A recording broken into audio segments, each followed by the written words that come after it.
শহরটির ভিতরে আগুন দেখা যেছে। এই লোকটা উত্তর দিতে পারলো, তারপরও জাহান্নামের দরজাটা খুলে দেওয়া হলো এবং ওকে বলা হবে, আল্লাহর গোলাম একবার জাহান্নামটা দেখ, দুই চোখে নয়ন ভরে জাহান্নামটা দেখবে, উভয় খাবে, থরথর করে কাঁপবে। ফেরেশতারা বলবে, বন্ধু তোমাকে কাঁপতে হবে না, তোমার রব তোমাকে ভালোবেসেছে, তোমার রব তোমাকে দয়া করেছে, মেহেরবানি করেছে, ওই রকম কঠিন জায়গা থেকে তোমাকে বাঁচিয়েছে, চির সুখ, তুমি জান্নাতে যাবে। এটা শুধু তোমাকে দেখালাম মাত্র, তবে তুমি শোও নও কানমে উরুসা, যেমন নতুন দুলহা দুলহি বাসর ঘরে শুয়ে যায়, ওই রকম তুমি ঘুমিয়ে যাও। যেদিন ইসরাফিল সুর ফুঁকবে সেদিন তুমি হাসরের মাঠে উঠবে। যে লোকটাকে প্রশ্ন করা হলো সে উত্তর দিতে পারলো না, ভুল বলল, হা আলা আদেরি, এ ব্যাপারে আমার কিছুই জানা নাই, আফসোস। আপনি যে প্রশ্ন করছেন এর জন্য জান্নাতের দরজাটা খুলে দিয়ে বলা হবে, হতভাগা বেঈমান, আল্লাহর দুশমন, রসুলের দুশমন, দেখ এত সুন্দর জায়গা, সুখ আর সুখ, যেখানে পজিটিভ ছাড়া নেগেটিভ কিছুই নাই, এই রকম সুখের জায়গা থেকে চিরতরের তোকে বিতাড়িত করে দেয়া হলো এবং তুই জাহান্নামে যাবি রে, কারণ আল্লাহর নাফরমান হয়ে গেছিস। তাই হযরত ওসমান বলেছিলেন, তিনখানা প্রশ্ন এত জটিল নয়, এত সহজ প্রশ্ন আল্লাহ তাবারক ওয়া তাআলা করেছেন। তিনটি প্রশ্নের জবাব আর কবরে দিয়ে যে বেঁচে যেতে পারবে, চিরদিন সে সব জায়গায় বেঁচে যাবে, আর যে কবরে ধরা খেয়ে যাবে তার সব জায়গায় ধরা খেয়ে যাবে। ও বন্ধুবর, এর জন্য আমি কবরের কথা শুনলে অঝোর নয়নে কাঁদি।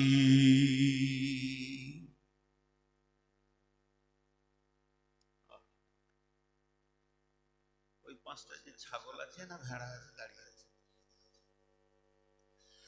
আল্লাহ মাফ করুক ওদের, ওদের বিবেক যে কি বলছে, ওদের তো একটা মগজ আছে, মগজটা যে কি বলছে।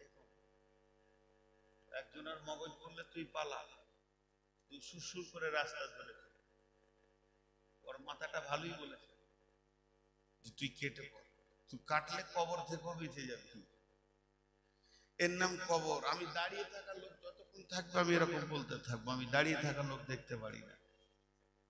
ভাই বন্ধু করে বলছি, বসতে যদি না বসে তাহলে কি বলবো। এখন একটু আগেই যাই, কবরবাসীরা কি অবস্থায় থাকে, ভিখারীরা যেমন চাতক পাখির অবস্থায় থাকে এরকম থাকে।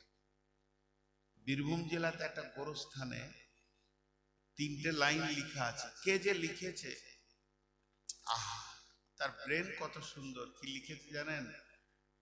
হাই রোডের ধারে, হাই রোডের ধারে, আর যে যাবে তারই চোখে পড়বে কথাটা। আমি আয়াতগুলো 2 মিনিট পর বলছি। তো হাই রোডের ধারে লেখা আছে, হে পথিক, ক্ষণিক থেমে যাও, আমাদের জন্য দোয়া করে যাও। কবরবাসীরা বলছে, হে পথিক, ক্ষণিক থেমে যাও, আমাদের জন্য দোয়া করে যাও। তার মানে কি আমরা বড় ভিখারি? কালকের বক্তব্য যেটা ছিল মত, মত যেদিন এসে যাবে নেকিও স্টপ, গুনাহও স্টপ। একটা গুনাহ কমানো যাবে না, একটা নেকি বাড়ানো যাবে না, দুটি কি স্টপ করে দেবে না মত। কবরবাসী এখন বহুত কষ্ট করে দেখছেন যে এখানে আমাদের আর নেকি বাড়াবার কেউ নাই, যদি দুনিয়াওয়ালারা কিছু পাঠায় তবেই আমাদের রাস্তা আছে। তাই লিখেছে, হে পথিক, ক্ষণিক থেমে যাও, আমাদের জন্য কিছু দোয়া করে যাও। হে পথিক, আজ তোমরা যেখানে, গতকাল ছিলাম আমরা সেখানে। তৃতীয় লাইনে লিখছে, হে পথিক, আজ আমরা যেখানে, আগামীকাল তুমি আসবে ওইখানে। পথিক, তুমি তোমার বিবেকের দরজাটা খুলো, আর ঘুমিয়ে থাকিও না, এবার জেগে যাও। বাড়িটা তুমি টাল বাঙড়ো আর মাটিতে বানাবে না কবরে বানাবে? এর জন্যে বন্ধুরে আমার, আব্বা মারা গেছেন, মা মারা গেছেন, নানা মারা গেছেন, নানি মারা গেছেন, দাদি মারা গেছেন, দাদা মারা গেছেন, আত্মীয় স্বজন চলে গেছেন। মসজিদে বসে দোয়া করেন, মাবুদ আমার মা বাপ, নানা নানি, দাদা দাদিকে তুমি ক্ষমা করো, বেহেশত নসিব করো, নেকি পৌঁছাবে কবরে। যদি আপনি জালসাই করেন পৌঁছাবে, আপনি যদি সৌদি থেকে করেন পৌঁছাবে, আপনি যদি কুয়েত থেকে দোয়া করেন তো দোয়া পৌঁছাবে।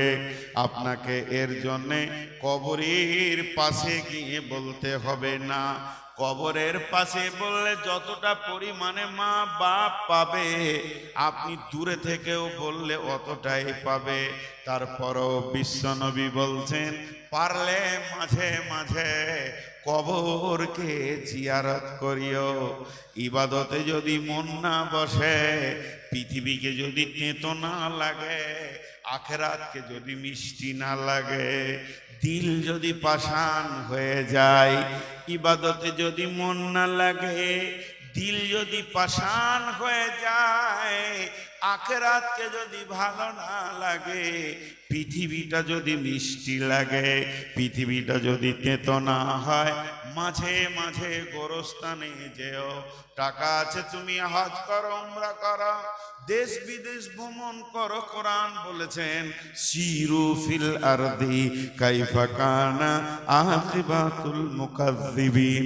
পৃথিবীর মাটিতে যত ভ্রমণ করবে, তত তোমার জ্ঞানের দরজাগুলো যত তালা দেওয়া আছে, হুটু হুটু করে দরজাগুলো খুলবে।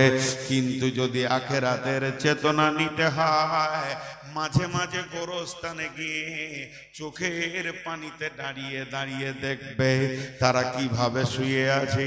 কত বড় বড় মাস্তান, কত বড় বড় গুন্ডা, সান্ডা পান্ডা, কত বড় বড় আলিম, কত বড় বড় আল্লাহর ওলি, যারা তাহাজ্জুদে অঝোর নয়নে কেঁদেছেন, সেও নীরব নগরে শুয়ে আছে। সে আর কোনো কথা বলবে না।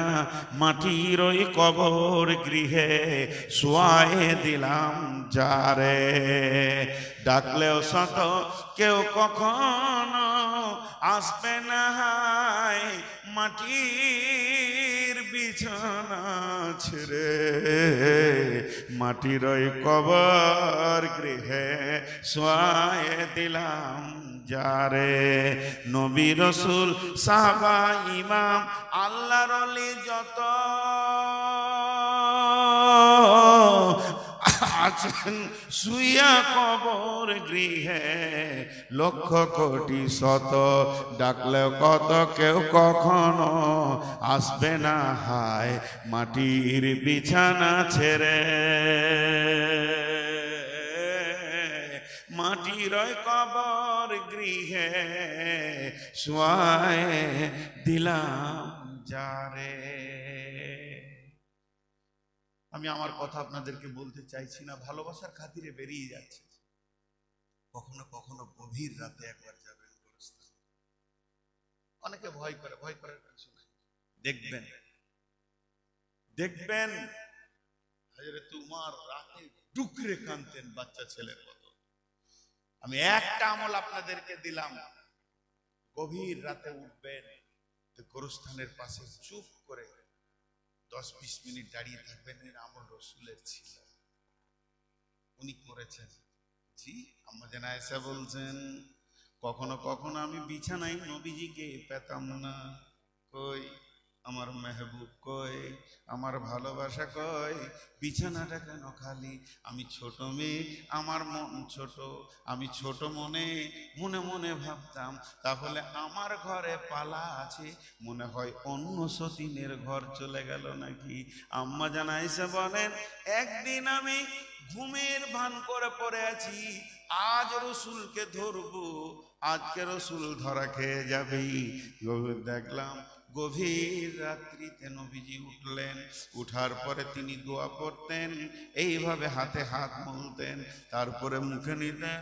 আস্তে আস্তে নবীজি বিছানা ছাড়লেন, নিজের পোশাক পরলেন, শুধু তাই নয় মুখ টুক ধুয়ে উজু করলেন। আম্মা জান আয়েশা বলছেন, আমি সিআইডির মতো চোখটা খালি বন্ধ রেখেছি, আজ ধরা পড়ে যাবে, আমার ঘরে পালা অন্য বিবির কাছে কেন যাবে। এই ধরনের দেখছি, দেখতে দেখতে দেখছি নবীজি দরজাটা খুলে যেয়ে বের হলেন, আমিও পেছনে পেছনে চাদর টানে উঠে গেলাম।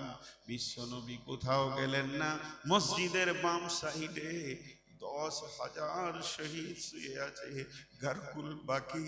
চাঁদনি রাত্রিতে দেখছি আমার নবী সেই কবরের পাশে দাঁড়িয়ে দাঁড়িয়ে ফজর পর্যন্ত কাঁদলেন এবং দোয়া করে এলেন। তের কখনো কখনো চলে যেতেন একদম দক্ষিণ দিকে, যেখানে 70 জন বদরের শহীদ শুয়ে আছেন।